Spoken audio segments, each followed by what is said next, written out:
नमस्कार दोस्तों, उम्मीद करता हूं आप सभी लोग स्वस्थ होंगे और सकुशल होंगे।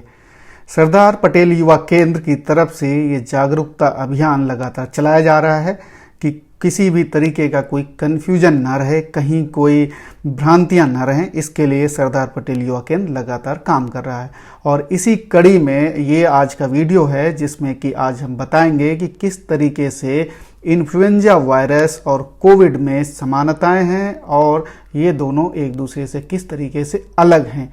ये जानना इसलिए बहुत ज़रूरी है क्योंकि बहुत सारे लोगों को ये नहीं पता चल रहा कि उन्हें इन्फ्लुएंजा हुआ है या कोरोना हुआ है, और वो कभी फ्लू का इलाज करते हैं, कोरोना हुआ होता है, और कभी कोरोना का इलाज कर रहे होते हैं, फ्लू हुआ होता है। तो ये जानना बहुत ज़रूरी है कि आखिरकार उनको हुआ क्या है, और इसीलिए ये आज का वीडियो बहुत महत्वपूर्ण है। आप अंत तक देखिएगा, इसमें आपको मैं हर वो एक चीज़ बताऊंगा जो वैज्ञानिकों ने अब तक बताई है कि किस तरीके से इन्फ्लुएंजा और कोविड में समानताएं हैं और किस तरीके से ये दोनों अलग हैं। सबसे पहले बात करेंगे इन्फ्लुएंजा वायरस की। इन्फ्लुएंजा वायरस भी रेस्पिरेटरी सिस्टम पर अटैक करता है, नोज, थ्रोट और लंग्स पर अटैक करता है। ये भी काफ़ी खतरनाक वायरस है जो कि बहुत सारे लोगों को बहुत तेज़ी से इन्फेक्ट करता है, और आप देखेंगे कि कोरोना वायरस जैसा ही दिखने में भी होता है, कुछ इसी तरीके से कोरोना वायरस भी दिखता है।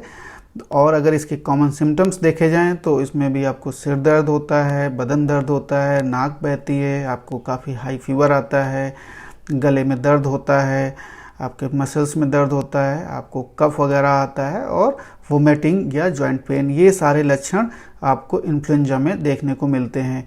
इसी तरीके से अगर कोरोना वायरस के सिम्टम्स देखे जाएँ तो इसमें आपको कफ आएगा, आपको सांस लेने में दिक्कत, ये अलग है, सांस लेने में दिक्कत आपको कोरोना में होती है, इन्फ्लुएंजा में नहीं है, इसको ध्यान रखिएगा। बुखार और चिल्स इसमें आ सकता है, आपको मसल और बॉडी पेन आपको आ सकता है, वोमिटिंग, डायरिया, ये सारे लक्षण आपको इन्फ्लुएंजा में भी होते हैं, और यहाँ पर भी आपको कोरोना वायरस का अगर आपके ऊपर इन्फेक्शन हुआ तो उसमें भी होते हैं। और एक इसमें खास होता है जो कि आपका सूंघने और स्वाद की शक्ति ख़त्म हो जाती है, ये भी आपका कोरोना का एक लक्षण है। कुछ जो सीरियस सिम्टम्स हैं जो बहुत कम लोगों में होते हैं, लेकिन अगर ये होते हैं तो बड़े ख़तरनाक हो जाते हैं। सांस लेने में बहुत ज़्यादा दिक्कत हो जाती है और चेस्ट पेन होने लगता है, आपको लॉस ऑफ स्पीच और मूवमेंट हो जाता है।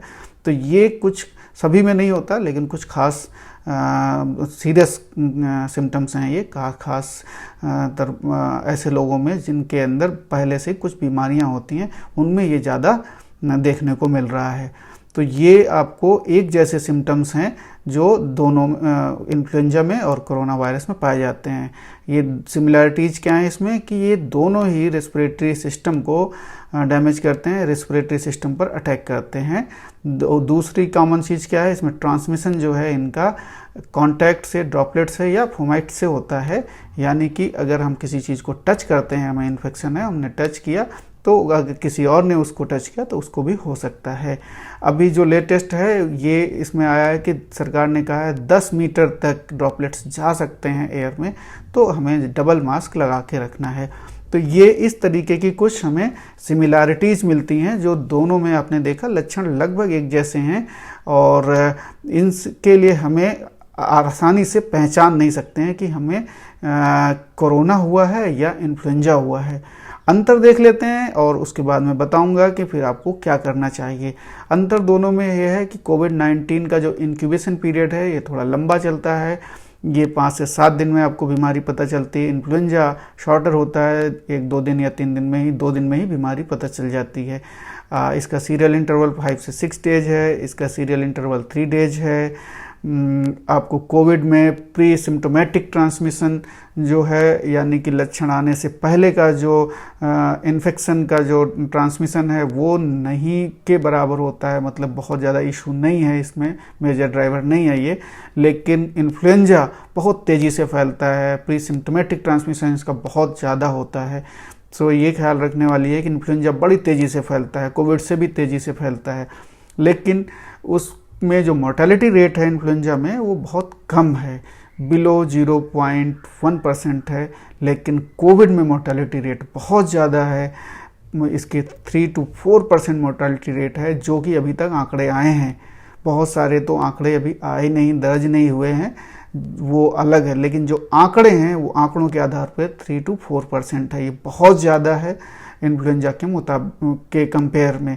तो ये बहुत ध्यान रखने वाली बात है। और एक जो इन्फेक्शन है, इन्फ्लुएंजा बहुत तेज़ी से फैलाता है, लेकिन कोविड का जो इन्फेक्शन है, आजकल जो कोविड बहुत चल रहा है, वो एक आदमी 2 से 2.5 लोगों को ये फैला सकता है। ये इसकी क्षमता है। इन्फ्लुएंजा बहुत तेज़ी से फैलता है, बहुत ज़्यादा लोगों को इन्फेक्ट कर सकता है।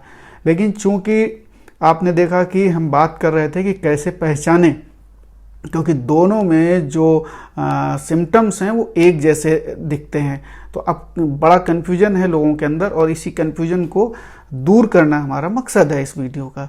तो सिमिलैरिटीज काफ़ी हैं। अब इसमें 2-1 चीज़ों को छोड़ दिया जाए सिम्टम्स को, जैसे सांस लेने में बहुत ज़्यादा दिक्कत होना, ये कोरोना का खास लक्षण है। टेस्ट चला जाना, स्मेल चला जाना, ये एक खास लक्षण है। तो इनको छोड़ दिया जाए तो बाकी एक जैसे लक्षण हैं। तो क्या करना है हमें ये बिल्कुल नहीं मान के चलना है कि हमें फ्लू हुआ है, इन्फ्लुएंजा हुआ है। हमें ये मान के चलना है कि हमें कोविड हुआ है, और हमें डॉक्टर से संपर्क करना है, अपना टेस्ट करा लेना है। अगर टेस्ट में हम ठीक निकलते हैं, नेगेटिव निकलते हैं, तो वो अच्छी बात है, फ्लू का इलाज करिए। लेकिन अगर हमारा पॉजिटिव आ जाता है तो फिर कोरोना का इलाज करना है। तो डरिए नहीं, अभी बहुत आसानी से आपका चेकअप हो जाता है, टेस्ट हो जाता है। सरकारी सिस्टम में भी हो जाता है, प्राइवेट सिस्टम में भी हो जाता है। तो आपको अपना चेकअप कराना है, टेस्ट कराना है, कोरोना टेस्ट कराना है।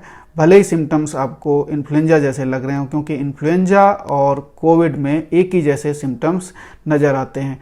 तो आपको ये बहुत ध्यान रखने वाली बात है कि क्या हुआ है ये खुद ना डिसाइड करें, ये डॉक्टर को डिसाइड करने दीजिए।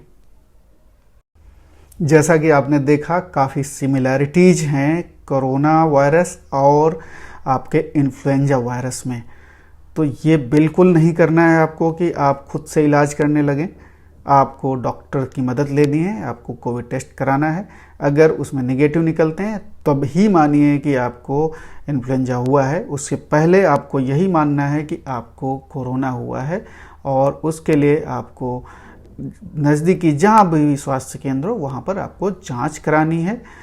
यही हमारा इस वीडियो का मकसद था कि आप लोगों में कोई कन्फ्यूजन न रह जाए, क्योंकि इन दोनों में इतनी समानताएं हैं कि ये कन्फ्यूजन ग्रामीण इलाकों में बहुत ज़्यादा हो रहा है। होता कोरोना है और लोग सोचते हैं कि उन्हें फ्लू हुआ है, और इस वजह से वो जांच नहीं कराते हैं, और जब कंडीशन काफ़ी बिगड़ जाती है तब डॉक्टर के पास जाते हैं, और तब बहुत सीरियस हो जाते हैं। तो मेरा आप लोगों से आग्रह है कि ऐसा ना करें। आपको सबसे पहले अगर कोई सिम्टम्स आता है तो उसकी जांच कराएं, उसके बाद इलाज कराएं। नमस्कार।